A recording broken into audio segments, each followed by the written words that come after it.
начать. Сеня, привет. Привет.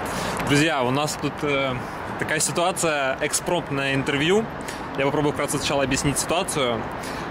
Сеня возвращается в состав CSGO. Да. На самом деле, так случилось, что у Эдварда проблемы с паспортом, и он не сможет вовремя попасть на турнир в Америку.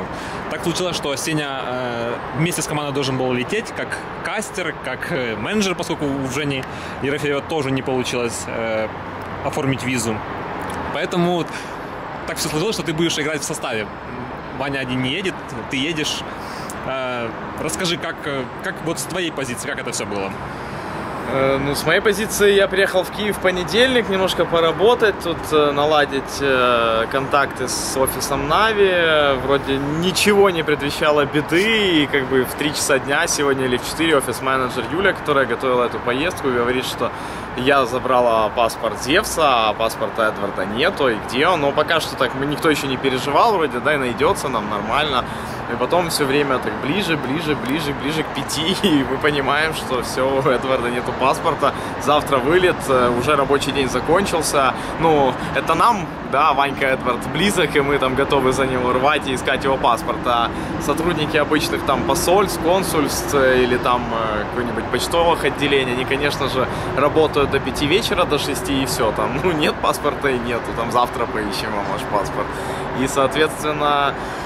Ну, для меня не могу сказать, что какое-то испытание. Там я полгода не играл на профессиональной сцене. Я полгода стримил, кастил, вы все прекрасно меня видели, чем я занимаюсь. И, конечно же, я не могу составить конкуренцию там, во-первых, Эдварду, во-вторых, там, Гитрайту какому-нибудь или Форесту, против которых мы, возможно, будем играть. Но я надеюсь все-таки, что я, если буду играть, да, Эдвард не успеет, он не успеет только на какой-нибудь 1 матч, 2 матча, там, максимум. Все-таки он прилетит, паспорт найдется, потому что там 3 дня у нас еще есть, завтра там будут поиски. Дальше Эдвард быстро срывается из Харькова и летит в Америку, и прилетает там буквально час в час к игре, и тогда все будет хорошо. То есть ты будешь на подстраховке такой? Что? Будешь сначала на подстраховке, ну, как бы, играть? Ну, пока что, да, вроде игры у нас начинаются в пятницу, но, опять же, просто неизвестно вообще, будет ли паспорт, будет ли Эдвард, не будет ли Эдварда, никакой информации.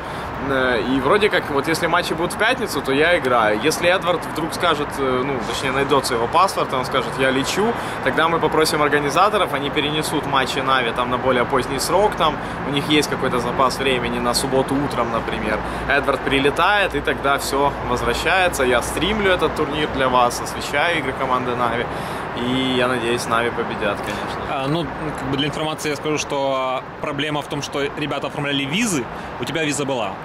У меня, у Старикса и Егора Маркелова виза есть, потому что мы в 2010-м уже летали в Америку на ВЦГ, на Арбалет Даллас, нам тогда визы дали на 5 лет.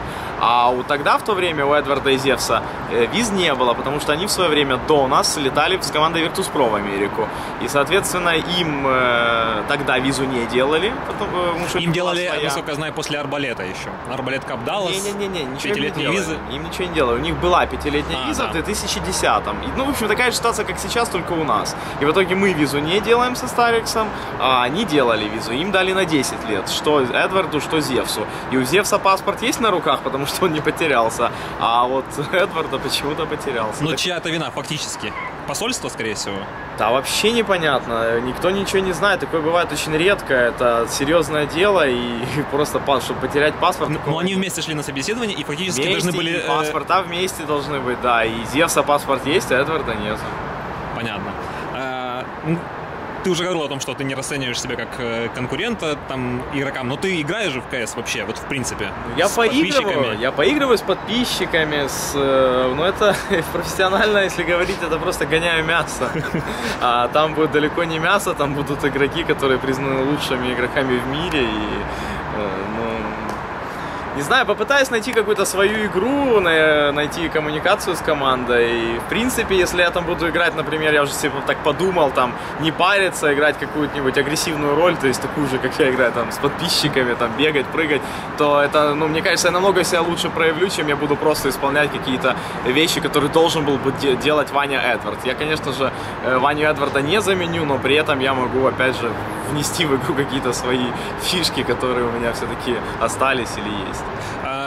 Изменилось ли у тебя вообще понимание игры вот с того момента, как ты прекратил играть, и с того момента, как ты начал комментировать?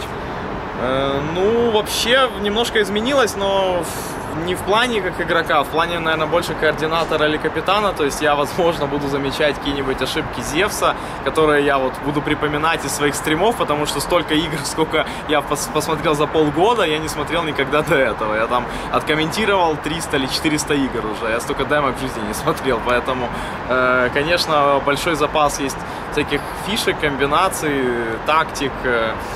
Может, это тоже поможет, там, например, на каких-нибудь плохих баях что-нибудь сказать. Но в целом ребят тоже круто играют сейчас в последнее время.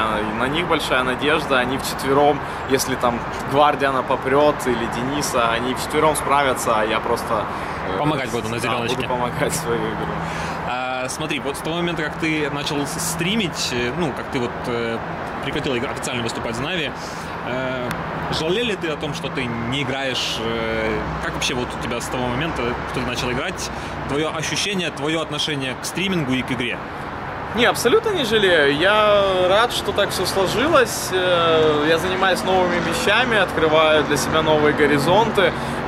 Просто в чем проблема игрока? В том, что он вот приходит играть, набирает свой какой-то потолок, стал чемпионом мира и постоянно повторяется одно и то же, а в других сферах игроки себя мало раскрывают. И, например, сейчас иногда даже смешно осознавать, что там те или иные люди, они по сути там, кроме как играть, там особо ничего и не умеют. Там, кто-то, если сам захочет, там, почитает книгу, там, или ему что-то станет интересно, он тогда начнет что-то делать. Поэтому я рад, я умею теперь там видео монтировать, там еще что-то комментировать, общаться, разбираться в других каких-то раскладах. Поэтому мне кажется, это все равно шаг вперед с моей стороны. Понятно. Спасибо тебе за такое экспромтное, быстрое интервью. Надеюсь, в Америке все будет хорошо. Надеюсь, если ты будешь играть, то ты будешь играть хорошо. Если приедет Ваня, то ты ему уступишь место, не скажешь, нет, это теперь мое место. Есть что сказать напоследок? Да болейте за нас, все будет хорошо. Я надеюсь, что для меня самое тяжелое в этой поездке будет законтролить ноутбук, видеокамеру, игроков, взять какие-то интервью, поснимать. То есть очень много работы есть, поэтому, играть, если честно, вот не хотелось бы. Но если придется, то сыграю, что делать. Понятно, хорошо, спасибо тебе, удачи. Удачи.